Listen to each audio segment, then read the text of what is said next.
운동보다 더 헷갈리는 게 있습니다. 바로 단백질입니다. 많이 먹으라는 말도 있고 너무 많으면 안 된다는 말도 있고 기준도 전부 다릅니다. 그래서 대부분은 뭘 먹어야 할지 정하기도 전에 이미 헷갈리기 시작합니다. 제대로 챙겨보기도 전에 뭘 믿어야 할지 모르겠고 결국 아무거나 대충 챙기게 됩니다. 저도 보충제가 지금처럼 흔하지 않던 시절부터 직접 먹어보고 바꿔보고 비교해보면서 꽤 많은 시행착오를 겪었습니다. 그래서 오늘은 많은 분들이 가장 헷갈려하는 단백질 기준을 과학적 근거를 바탕으로 개인 경험을 추가하여 현실적으로 바로 적용할 수 있게 한 번에 정리해드리겠습니다.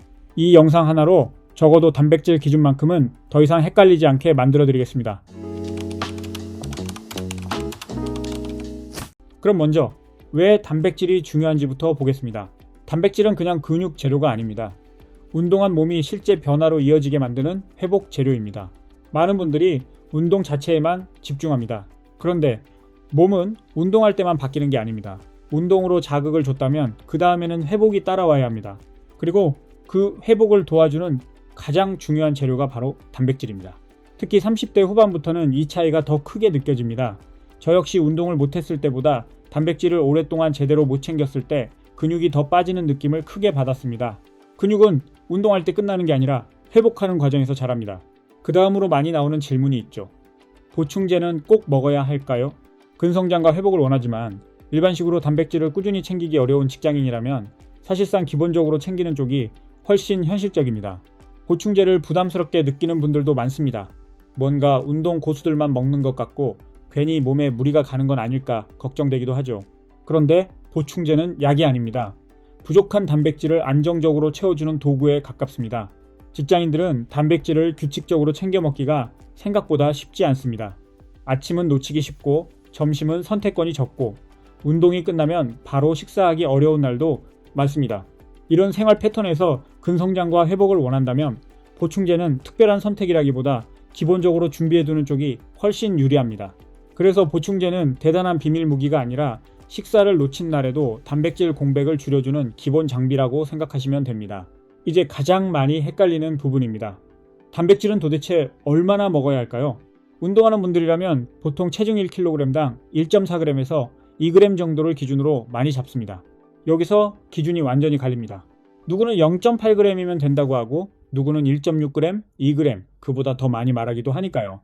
그런데 숫자가 다른 건 누가 틀려서가 아닙니다. 기준이 다르기 때문입니다. 0.8g은 부족하지 않게 버티기 위한 최소 기준에 가깝습니다. 반면 운동하는 사람에게 필요한 기준은 근육 유지, 회복, 근성장을 위한 목표치에 가깝습니다. 그러니까 운동을 하고 있는데도 일반 권장량만 보고 있으면 몸이 그냥 유지되는 수준에 머물 수 있습니다. 가장 시작하기 좋은 기준은 체중 1kg당 1.6g 정도입니다. 무리 없이 시작하기 좋은 양이기도 합니다. 쉽게 나누면 이렇습니다. 운동을 막 시작했거나 유지와 기본 회복이 목적이라면 1.4g에서 1.6g 정도, 근성장과 체형 변화가 목적이라면 1.6g에서 2.2g 정도, 감량 중이라 근손실 방지가 더 중요하다면 상황에 따라 그보다 조금 더 챙기는 경우도 있습니다. 문제는 숫자를 듣는 순간 막막해진다는 겁니다. 체중이 80kg만 되어도 하루 130g, 150g 얘기가 나오니까요. 그 순간부터 닭가슴살 몇 팩인지, 계란 몇 개인지, 보충제를 얼마나 먹어야 하는지 계산하다가 벌써 지치게 됩니다. 그래서 처음부터 높은 숫자에 압도될 필요는 없습니다. 먼저 체중 1kg당 1.4g에서 1.6g 정도부터 안정적으로 맞춰보세요. 그 다음에 회복 상태가 어떤지, 체형 변화가 있는지, 감량 중인지 아닌지를 보면서 조금씩 조정하면 됩니다. 그리고 30대 후반 이후에는 한 번에 너무 적게 먹기보다 한 끼에 의미 있는 양의 단백질을 챙기는 쪽이 도움이 되는 경우가 많습니다.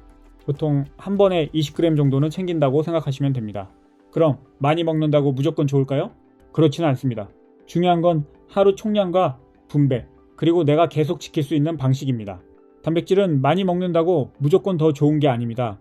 한 번에 몰아서 먹는다고 해서 몸이 하루 종일 효율적으로 쓰는 것도 아닙니다. 오히려 한 끼에 어느 정도 챙기고 너무 오래 비지 않게 중간중간 채워주는 쪽이 더 현실적입니다. 실제로는 한 끼에 20g에서 30g 정도, 하루 4번에서 6번 정도로 나눠 먹으면 가져가기 편합니다. 물론 이것도 숫자에 너무 집착하기 시작하면 먹기도 전에 지칩니다. 그래서 중요한 건 완벽한 분배가 아닙니다. 내 생활 안에서 꾸준히 지킬 수 있는 방식이 더 중요합니다. 그럼 나이에 따라 전략도 달라져야 할까요? 같게 보면 안 됩니다.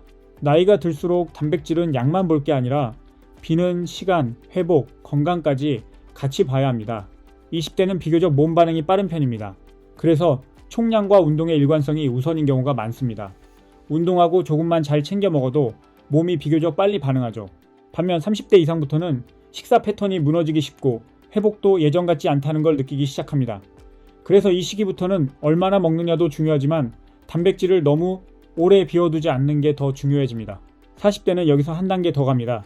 이제는 총량만 볼 게 아니라 소화가 잘 되는지, 수면은 어떤지, 피로가 누적되지는 않는지, 건강검진 수치는 괜찮은지까지 함께 봐야 합니다.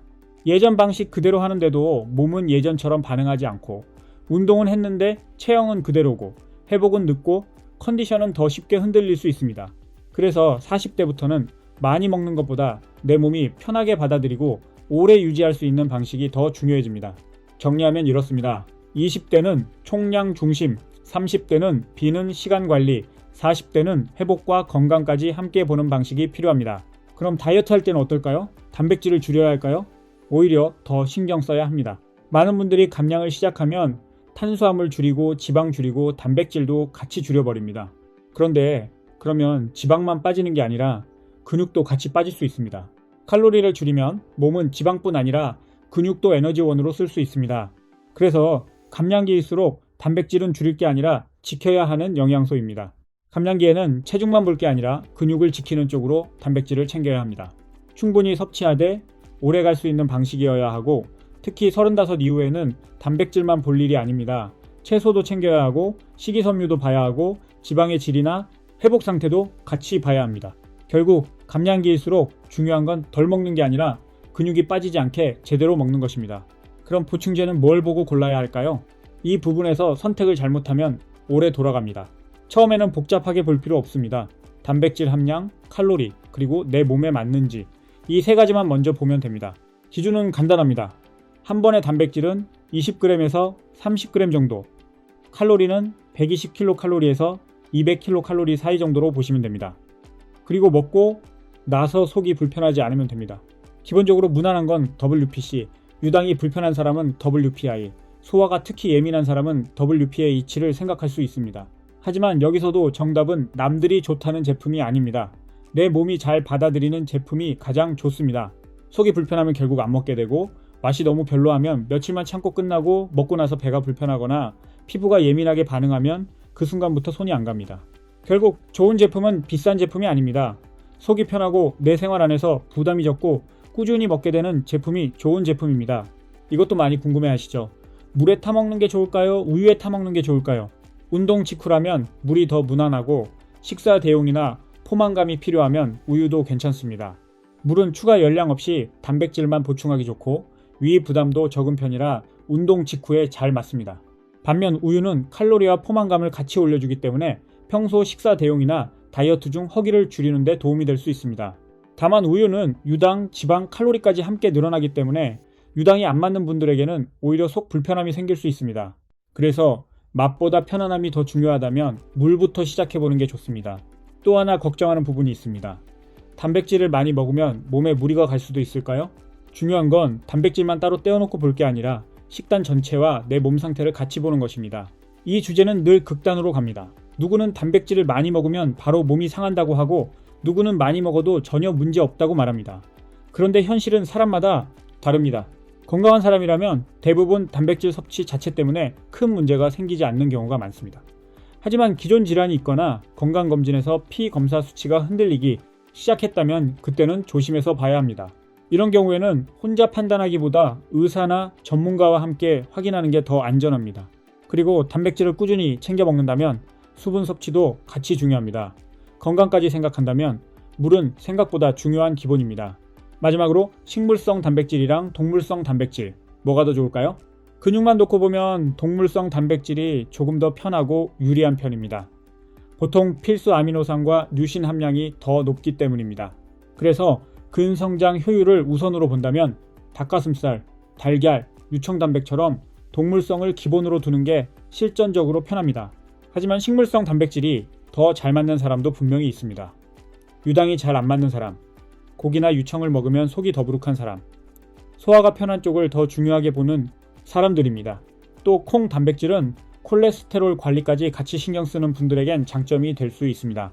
다만 근육만 놓고 보면 식물성 단백질은 보통 동물성보다 양과 조합을 조금 더 신경 써야 합니다. 그래서 정답은 하나가 아니라 내 목적과 내 몸 상태에 따라 달라집니다. 지금 드시는 보충제나 고민되는 제품 있으면 댓글로 남겨주시면 기준 잡는 데 도움 드리겠습니다. 오늘은 단백질에 대한 궁금증을 처음부터 끝까지 한번 정리해봤습니다. 결국 중요한 건 완벽하게 아는 것보다 내 생활 안에서 실천할 수 있는 기준을 잡는 겁니다. 특히 직장인분들은 가격도 봐야 하고 건강 상태도 봐야 하고 무엇보다 질리지 않고 계속 갈 수 있어야 합니다. 운동은 꾸준히 하는데 몸이 생각보다 안 변한다면 운동량만 먼저 의심하지 마세요. 내 몸이 회복할 재료를 제대로 받고 있는지부터 먼저 확인해 보셔야 합니다. 오늘 영상이 도움이 되셨다면 구독과 좋아요 부탁드리겠습니다. 감사합니다.